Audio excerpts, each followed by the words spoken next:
He had his gun, so he just swung it open. I started to notice that, the atmosphere feels a little bit weird.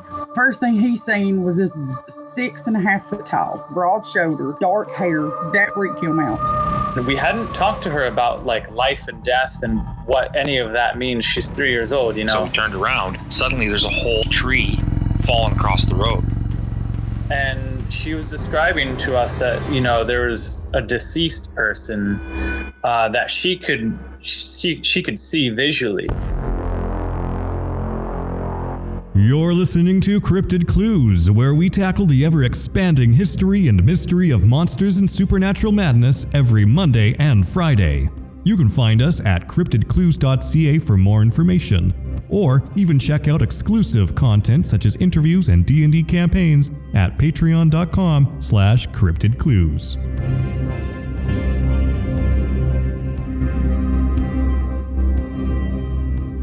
Hello ladies and gentlemen, welcome back to another episode of Cryptid Clues, Campfire Clues. I am your host Taylor, and today we're going to be continuing on to this train of Bigfoot with some more sightings. But before we get into that, happy Friday. We made it through another work week. It's just been a heck of a week, I have to say. Just lots of stuff going on, but we're here and it's the weekend. We can hopefully relax. If you are working on the weekend, then hopefully you can enjoy a few of these sightings that we'll be getting into today's episode to keep you working and keep you going through the weekend. But other than that, you can find us on our website, CryptidClues.ca. We're on social media as well, via Twitter, YouTube, and Facebook. You can also find us on Patreon, where you can get ad-free early episodes, including our D&D campaign episodes, Haunt of the Grassman. And should you have any questions, you can reach us via email at cryptidclues@gmail.com. Now, without further ado, let's get into this. So, to kick us off on our first encounter, we have this taking place out near Whistler, actually, and again, this is British Columbia, and I quote, "A man went exploring on a mountain between Squamish and Whistler. He came across an A-frame ranger structure and decided to stay the night in it, as it had a cot. Before he retired, he noticed a large and heavy piece of plywood leaning up against the building. In the night, he was awakened by a loud noise that sounded to him like a street grater and a lot of thumping. This went on for some time, and by morning, he went out to see what could have been going on, only to find the piece of plywood far away from the structure he slept in. Said the sounds he heard was the plywood being tossed around and dragged, explained the incident as terrifying," end quote. Things moving around the campsite is one of the many occurrences associated with the Sasquatch. And in this instance, when something or someone is, walking around your hut or your cabin or whatnot, and you are residing inside, a lot of experiences have occurred where they start whacking away on the sides, and I can't speak to what this is symbolizing or what it means. I know I've seen other people talk about the notion of maybe they're trying to see who's inside, see if it's uninhabited, so that way they can go inside, but I digress. Moving on to our next encounter. This one as well takes place in British Columbia, and I quote, "A woman and her adult children reported a story of 20 years of living in a logging camp in British Columbia. After months of hearing howling in the woods, she began returning the calls and eventually saw 2 young Sasquatch that would be appearing at her occasionally from a distance. They communicated by making noises. She actually named one LG. She said he was the curious one. Her adult children confirmed they had been hearing their mother's story of her experience with Sasquatch their whole lives," end quote. Now, I'm not a big advocate for replicating owls and tree knocks in the bush, because you could very easily yield a dangerous experience that's not as nice as this person's. Having a couple of young, curious Bigfoot approach you sounds like a great experience, and in some cases, not always. If there's an alpha nearby, it can warrant some very unpleasant circumstances based on witness reports. But in situations of female and the young, whilst reports are not always peaches and cream, the reports do claim to be more mild and calm. For example, in comparison to finding a mother bear and her cubs. Now, I'm not a professional, but instead of going full on attack mode, their general rule of thumb is to just get out of there. It's something Ruben has talked about as well before, where young ones will come up and get curious with a human being and see what's going on, or maybe they're going and trying to get into a specific like fish net or something like that. Something has caught their attention and their intrigue, and there's obviously a human nearby, and then that's when the mom will come out of the bush and just try to wrangle the little ones to get out of there. They just want to evade, and it'll be a shocking expression on the mom's face that's usually recorded as well, but I digress. Moving on to our next encounter, and I quote, "A school teacher had an encounter with 3 others at night in a campground by the southern Alberta border. On Victoria Day long weekend back in 1988, they were sitting at their campfire when they began to hear snorting. Now, having assumed it was just a deer, further observation yielded them to assume it was a bear. So everyone ran for sanctuary in their cars. At this point, they could see the animal was on its hind legs, and after turning on the vehicle headlights, it became more clear that this thing was actually moving on its hind legs. Another vehicle turned on its headlights, and there it was. Not only on its hind legs, but it was in full stride like a human. The group watched this thing move through the trees for at least 3 to 4 seconds. Having suspect immediately that it was a joke once it disappeared, they all grouped into one vehicle and pursued the creature in the direction it traveled to.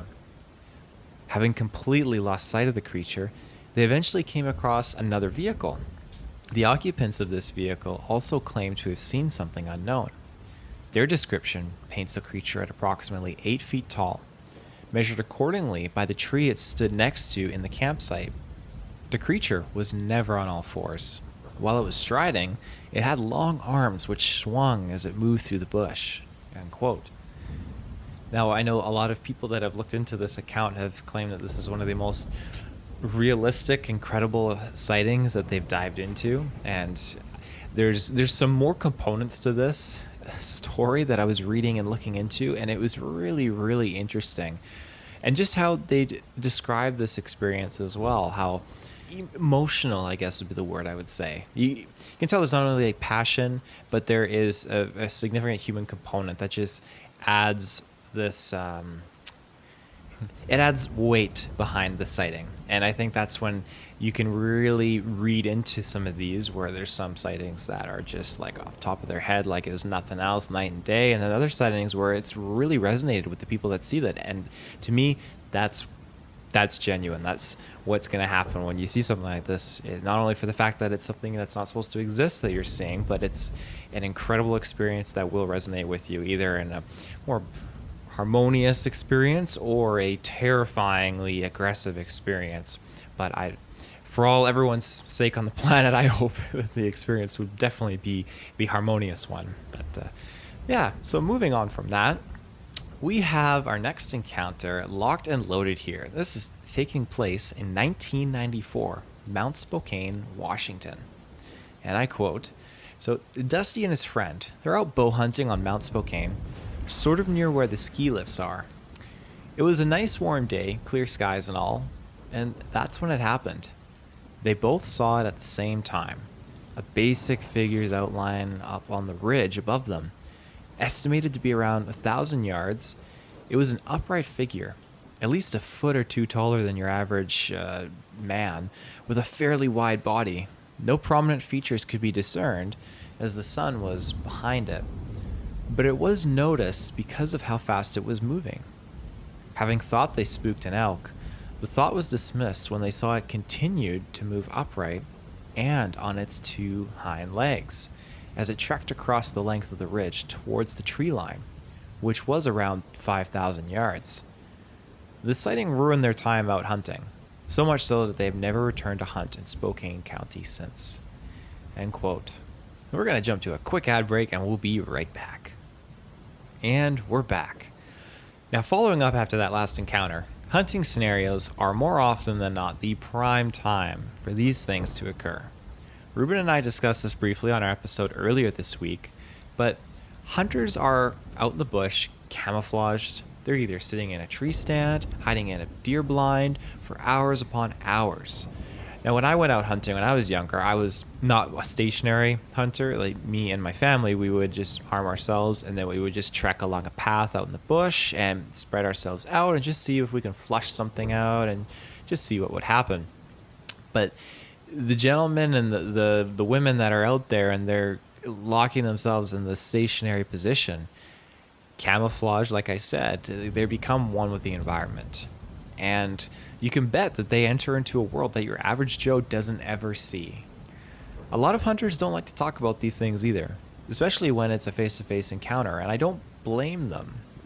Again, not to spoil all of our thoughts, but definitely tune into our episode from earlier this week. But I was telling Ruben how when you are in a natural environment and you are seeing something act in a natural form that is unobserved, it's going to be very fascinating. And we're still documenting this kind of thing with animals all over the planet, where you're capturing them in their natural environments. Because when you have an outside force, a predator or a prey or some kind of camera crew or something, and you are immersed in this local habitat area, then you're going to be creating a different reaction than as if this animal was completely alone. I'm not saying that all of these animals are self-conscious of, our proximity, but it's that it's still close enough to warrant a change in their mannerisms. And I think when you're a hunter and you're out in the woods and you're completely hidden and you see a Bigfoot and the Bigfoot doesn't know you're there, then you're going to start seeing some interesting things because their guard's down. They're not expecting anyone to be right there. And I think that's when the terrifying things can really happen. And a lot of these hunters don't want to talk about it. But that's just my take on that. So I will say being a fair distance away with a buddy in the woods does help alleviate the concern of any impending threat or danger. But by all accounts, like in this experience, it's still a rattling experience enough so to just make them avoid that area altogether. Completely justified in my perspective, at least. But moving on to our next encounter. It's August 1995 in Abernathy Creek, Washington.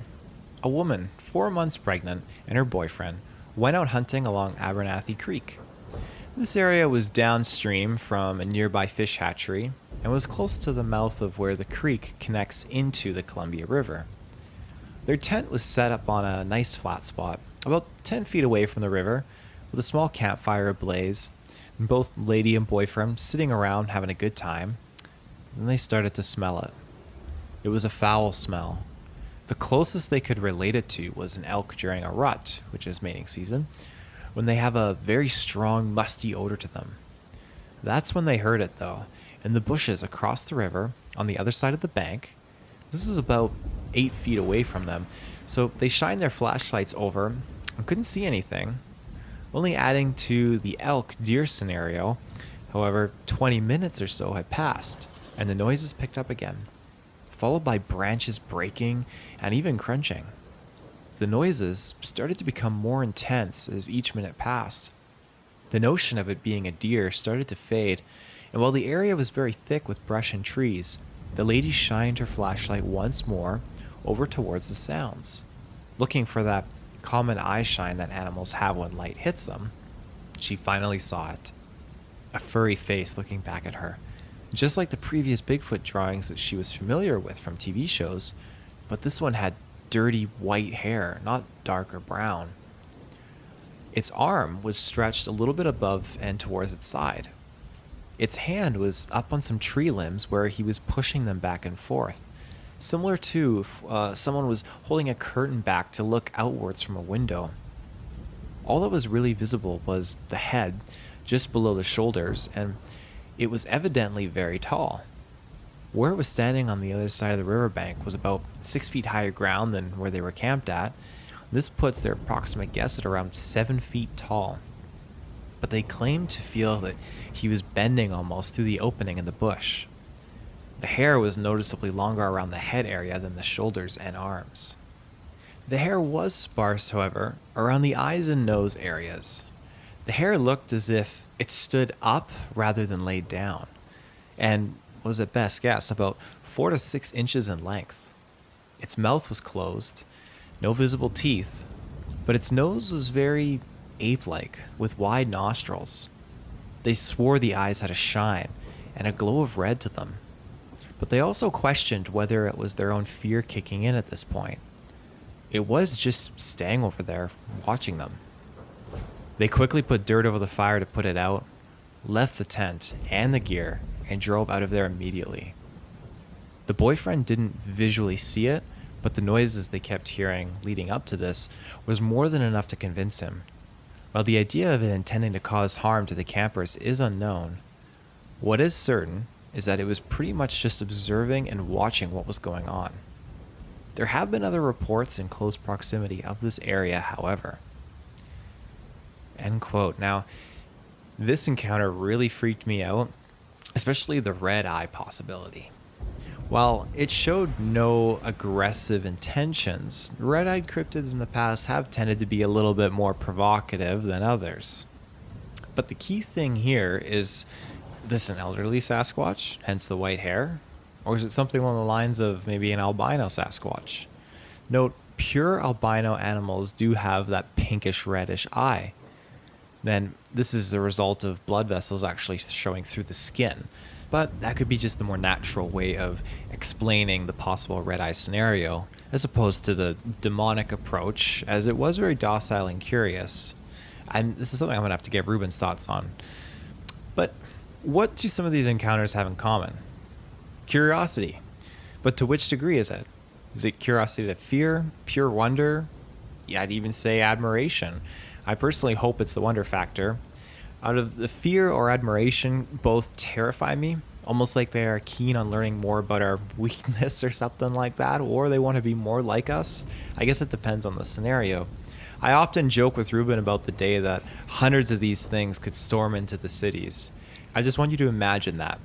We wouldn't be able to do much to hold our own, and I would hate to imagine any concept of leader or cause that would justify why such things would rally together to storm and attack people. Hopefully nothing demonically, biblically related or anything like that, but I digress. Kind of to close out our episode here and touch back upon the hunting aspect, there was this individual, he was out hunting, and this basically was about 30 miles from Enderby, and again, this is in British Columbia in 1973, and he was out hunting rodents, and he just had a .22 caliber rifle. Now, one of the biggest things with Sasquatch is, we did an episode on this, the body. Where are they? And believe it or not, there are people out there that see these things, again, hunters, and if they're not in a terrified position, or if they're in a position of complete cohesive consciousness where they think, I'm going to take this thing down, it is not supposed to be here, they will shoot it. And a lot of instances are these things will get pissed. The bullet will definitely probably not hit the right spot. And you can bet a .22 caliber rifle is not going to leave a strong mark. You know, whatever you're packing to take down a bear, you might need two of them to take down a Bigfoot. Now, this guy was out with two of his friends, and when they were walking out through a meadow, they were about 25 yards-ish or so into the meadow, and when they were looking around, again, they weren't expecting to see anything big because they're out rodent hunting. And they weren't sure which of them was the first to notice it, but all three of them, all at once, locked in on this thing. And it was just sitting there. It wasn't moving about. At first, you think it's a bear. That's what they assumed, at least. But it wasn't, because when they immediately shot at it, it didn't move. It didn't run away. It didn't attack or anything like that. And they didn't move any closer to it. They had stopped where they were. Now, most of their shots were emptied off into this thing, but it didn't drop down. It didn't get killed or look hurt or anything. So again, once all the shots were emptied in, they got the heck out of there. This thing didn't seem prone to coming after them, but they were terrified. So they noticed that it was huge, and it eventually turned off and walked off into the bush when they were running away. But it still put fear into them because it didn't drop. You know, when you're growing up, you're used to shooting off your gun into something, and well, I shouldn't say you're used to. Not everyone is gun savvy, but when you fire a firearm and you hit something, you're expecting to kill that or injure. And so when something isn't yielding those results, it starts to really imposed that fear and that sensation of being terrified. They did get a look at it though, and again, I mean, hairy, they could see like the eyes, and it had a nose that was very like flat. Now, they didn't see much for skin because the face was all covered with hair all over the body. They didn't see teeth, but the shape, like big arms and just standing on its hind legs. Again, all the classic recognizable attributes to a Sasquatch. But I just wanted to throw this one in here to end the show out because hunters always see the most interesting things. And I can't wait to start getting some hunters in the show and being able to talk to them, because hunting in general is big with my family. And I know my grandfather's had some very crazy bear stories, and I wish he was still around today, because there'd be a lot of other questions that I wish I could have asked him now that I've kind of dived down this logging trail of topics, I guess you could say. But yeah, I'm happy that those 3 individuals got out of there safe and sound.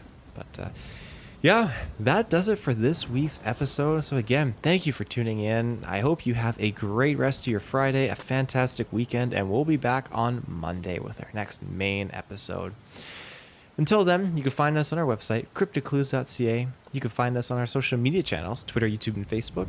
Additionally, you can also find us on our Patreon, where you get ad-free early episodes. And if you want to say hi or send a message, you can shoot us an email, CryptidClues@gmail.com. But without further ado, thank you again for tuning in. Take care and stay safe.